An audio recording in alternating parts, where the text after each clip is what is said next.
어제 한동훈 법무부 장관은 김성태 전 회장이 이재명 대표를 모른다는 취지의 현지 인터뷰를 두고 말 맞추기 신호를 보내고 있다 이렇게 주장을 했었습니다.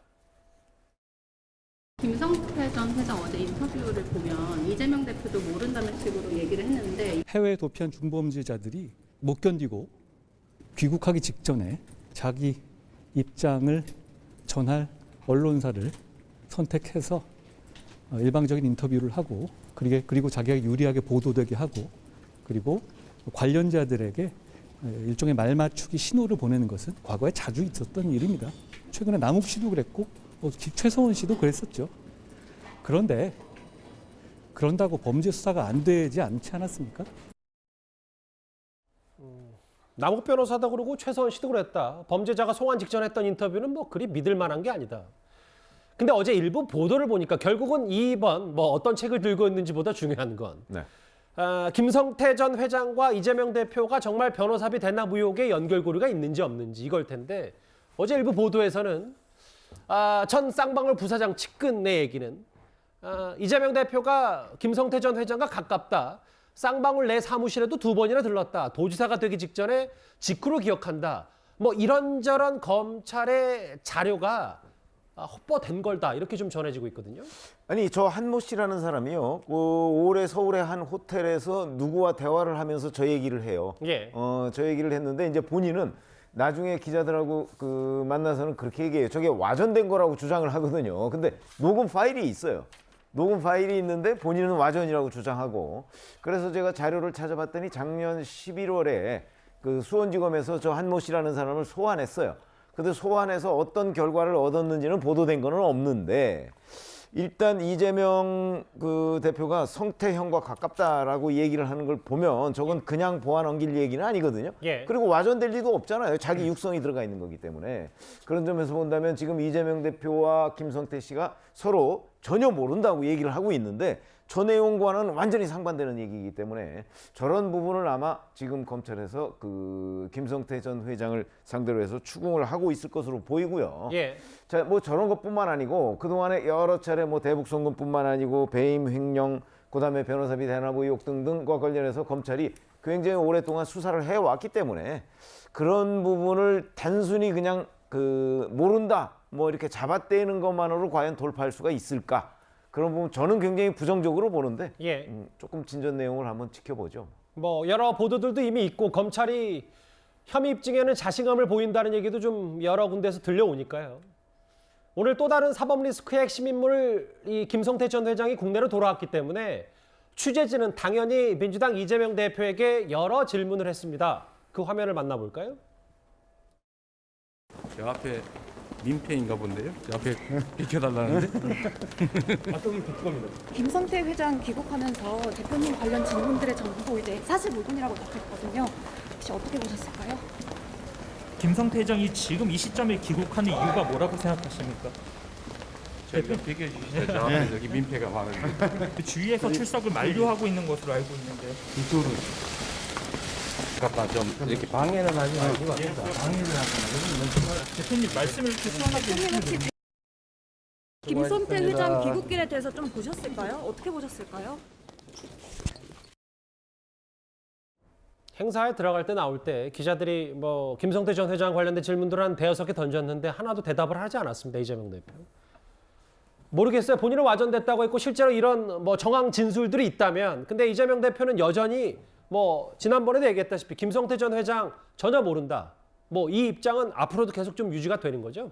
그렇겠죠. 그러니까 이재명 대표께서 얘기를 안 하는 이유는 조금 황당한 것 같아요. 그리고 이제 좀 예를 들면은 기분이 좀 이런 것까지 답해야 되나? 또 모른다고 얘기를 해야 되나? 말할 가치가 없다. 모른다고 이미 몇 번 얘기를 했잖아요. 김성태 장관 모른다. 그리고 검찰의 증언이나 증거, 팩트 이런 게 충분하다면 검찰에서 그거를 입증하면 되는 문제잖아요. 그리고 저는 그런 생각을 합니다. 예. 김성태 전 회장이 말하자면 말 맞추기를 했다는 한동훈 법무부 장관의 이야기 부분들은요. 좀 법무부 장관에서 좀 과하신 것 같아요. 굳이 그런 말들을 해야 되느냐. 보통 통상적으로 법무부 장관들의 태도는 그렇습니다. 이게 법무행정을 하시는 입장에서 예를 들면은 그러니까 검찰이 이거는 김성태 전 회장의 말이 말 맞추기의 어떤 소식이다 하면은 검찰의 가이드라인이 될 수도 있단 말입니다. 그럴 때는 그냥 검찰이 법과 원칙에 따라서 수사할 것입니다.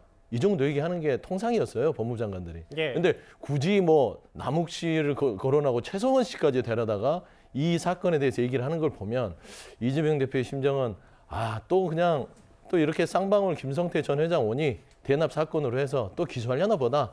이런 좀 황망한 생각들 때문에 예. 전혀 이제 어떤 질문에 답을 하지 않았을까? 좀 그렇게 보고 있습니다. 근데 이제 뭐 이런 얘기들이 있어요. 어제도 제가 뭐 다른 분에게 여기 비슷한 질문을 드렸었는데 뭐 여러 가지 얘기, 검찰이 뭘 갖고 있는지는 저도 잘 모르니까. 근데 이제 만약에 이런 정황 녹취들이 있다면 굳이 이재명 대표가 뭐 절대로 모른다. 왜냐하면 김문기 전 처장 관련해서 또 재판에 남겨진 사례가 있기 때문에 굳이 이렇게 이재명 대표가 뭐 모른다라고 먼저 선제적으로 선을 그을 필요가 있냐. 이러면 또 본인 사법 리스크는 또 떠안는 거 아니냐. 이런 게 야당 내부에서도 있는 걸로 알고 있거든요. 어떻게 그러니까 보십니까? 김성태 전 회장과 김문기 씨는 조금 다른 것 같아요. 김문기 씨는 처음에 모른다고 얘기했던 것들이 어떤 여러 가지 뭐 사진이나 증거들을 통해서 예. 기억의 문제로 됐죠.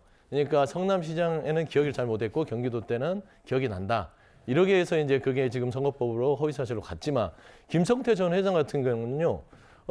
말을 해서 이재명 대표가 김문기 씨를 모른다고 했을 때 어떤 여러 가지 좀 곤란함을 겪었잖아요. 예. 그런데 김성태 회장을 그런 경험이 있는데 모른다고 하는 것은 진짜 모르니까 모른다고 하지 뭔가 나올 게 있으면 모른다고 하겠습니까? 그럴 이유가 없잖아요. 그러니까 모른다는 게 너무나 명확하기 때문에 예. 이 부분은 굳이 진짜 모르나 또 들여다보겠지만 정말 이재명 대표께서는 모른다라는 것들은 사실로 현재까지는 봐야 되지 않겠냐. 그리고 저렇게 증언들이 나오지만 대부분 그렇습니다. 그 지금 보면은 증언들 유동규, 남욱, 김만배가 서로 셋이서 지금 현재 대장동 부분이 증언이 조금씩 안 맞고 있는 부분들이 있는데 이 자체도 보면은 지금 한모 부사장이 뭐 왔다 갔다 했다 이것도 증언 부분이잖아요. 그래서 여기까지는 솔직히 이재명 대표가 모를 것이다를 거짓말로 전제로 들어서는 안 된다. 저는 그렇게 생각하고 왜냐하면 또 뭐 김문기 전 처장 같은 경우는 호주 출장 때 골프장에서 카드 같이 탔다 뭐 이거가 새롭게 나왔기 때문에 또다시 또 김성태 전 회장과 이재명 대표 연결고리가 있지 않냐 이런 증거 자료가 나오면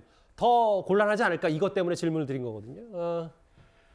김성태 전 회장 둘러싼 의혹 다시 한번 짚어보겠습니다. 사실은 뭐 이재명 대표와 관련 있다고 알려진 이런 대북 송금 의혹이나 변호사비 대납 의혹 말고도 본인 관련 횡령과 배임 의혹의 규모도 상당합니다. 다음 화면을 보겠습니다. 구 변호사님, 앞서 잠깐 얘기가 나왔듯이 만 이틀 안에 구속영장을 청구해서 신병을 좀 확보해야 할 텐데 그래서 좀 검찰도 좀 속도를 내려고 할 것 같아요. 왜냐하면 다른 수사는 다 참고인들이나 피의자 소환해서 조사를 했을 테고 김성태 전 회장이 뒤늦게 도피 중에 잡혀서 온 거기 때문에 지금도 검찰에서는 딱 특정해서 이미 입증 자료가 있는 거 위주로 좀 물어보겠죠. 그렇죠. 지금 혐의를 다할 물리적인 시간은 안 됩니다. 그렇기 때문에 구속영장이 발부될 정도의 사건만 빨리 정리해가지고 아마 영장을 청구할 것으로 보이고 그래서 이재명 대표에 대한 변호사비 대납 의혹이 48시간 동안 정리될 내용은 아닐 걸로 보이거든요. 예. 그래서 제가 보기에는 이화영 평화부지사에 대한 뇌물 혐의, 이거는 이미 이화영 부지사에 대해서 영장이 발부가 됐기 때문에 쌍방울과의 가장 똑 떨어지는 혐의거든요. 이제 이걸 중심으로 해가지고 뭐 자본시장법 위반의 허위공시나 이런 것들이 이제 굉장히 좀 금세 조사될 수 있는 부분이기 때문에 예. 이런 걸로 한 묶음으로 해가지고 영장을 청구해서 발부받고 나머지 혐의는 이제 그 상태에서 수사를 진행해가지고 추가로 이제 지금 병합을 할 걸로 보이는데 이거는 수사상으로 어떤 이점이 있냐면은 전체를 뭉뚱그려가지고 하나의 영장 청구를 하면은 6개월 동안 재판을 받고 6개월이 끝날 때는 만기 보석이 됩니다. 예. 근데 하나 영장을 발부받아 놓은 상태에서 추가 기소를 하게 되면 6개월 끝날 때 6개월짜리 영장을 하나 더 받을 수 있거든요. 그러니까 예. 급하게 갈 필요는 없습니다. 지금 증거가 검찰 입장에서. 그렇죠. 그러니까 지금 혐의가 어느 정도 확인된 것들, 그건 물증이 굉장히 있을 것이고 그거가 확인됐기 때문에 김성태 회장도 그거가 두려워가지고 대외 도주를 했을 것이기 때문에 그걸로 먼저 받고 아마 이재명 대표에 대한 거는 아마 찬찬히 다져가면서 수사를 진행하지 않을까 이렇게 예상이 됩니다. 지금도 밤샘 조사까지 예상이 된다는 하나 더요, 구 변호사님. 김성태 전 회장 변호인만 빼고는 2주간 다른 사람 접견 금지를 하겠다는 얘기도 들려오거든요. 이건 무슨 의미입니까? 이거는 굉장히 말맞추기에 대한 우려가 그만큼 많다.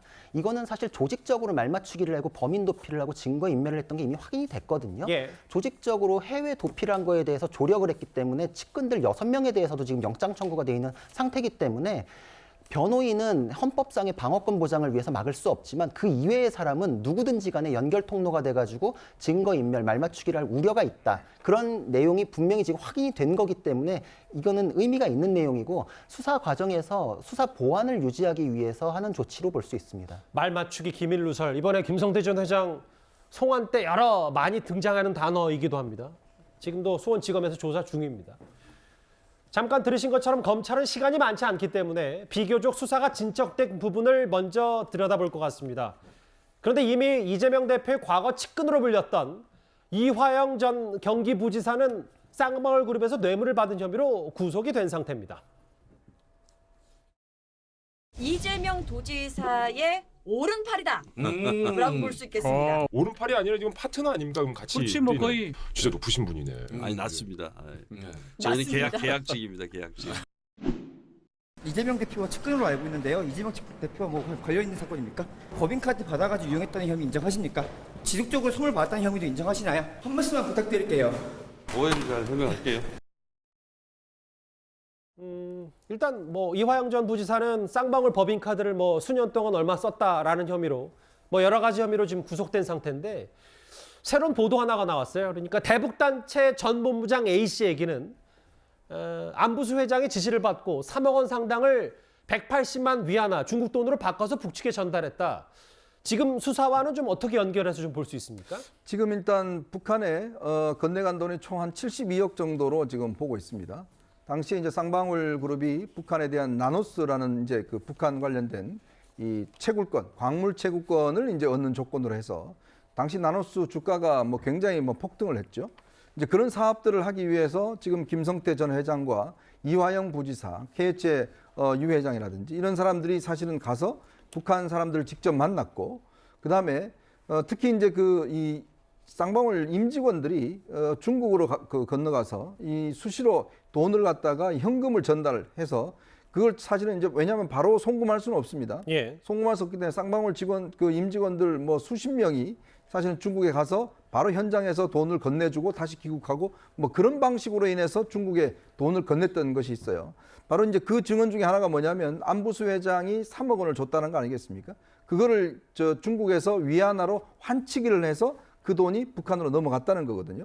지금 이제 유리하게 인정한 범죄가 뭐냐면 북한에 돈 줬는 거에 대해서 자기 돈으로 줬다라는 이야기인데 예. 문제는 그렇다면 자기 돈은 어떻게 만들어졌을까? 이게 과연 그러면 그냥 순수한 자기 돈일까 아니면 회사 돈을 횡령한 것일까? 이 부분에 대한 수사가 있는 것이고요. 두 번째는 이 무단으로 북한에 돈을 줬기 때문에 대북 제재 위반입니다. 아마 국가보안법 위반 혐의도 될 수 있을 것 같고 이렇게 북한의 대북 제재 위반을 하게 되면 유엔 이 대북 제재 위원회 보고가 돼 있어요. 그러면 쌍방울이라는 회사가 북한에 무단으로 돈을 줬을 경우에 이게 지금 그 북한에 대해서 사실은 이 대북 제재 위반으로 인해서 쌍방울이 제재를 받을 가능성이 저는 있다고 봅니다. 예. 그 경우에 쌍방울이 외환 거래를 할 수 없고 이럴 경우는 쌍방울 전체가 큰 문제가 될 수가 있는 거거든요.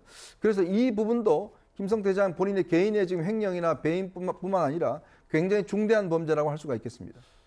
KBS 인터뷰, 태국 현지 인터뷰에서 본인 돈으로 줬다고 했는데 뭐 그 부분은 죄를 달게 받겠다고 했는데 그 부분을 글쎄요 회사에 손해를 끼친 게 아니라 본인 돈이라 이것도 법률 조력을 받은 거 아니냐는 해석도 분명히 있습니다. 지금도 수원지검에서 조사를 받고 있는 김성태 전 회장 얘기 여러 얘기를 지금 공항 이후부터 하나씩 만나보고 있는데요.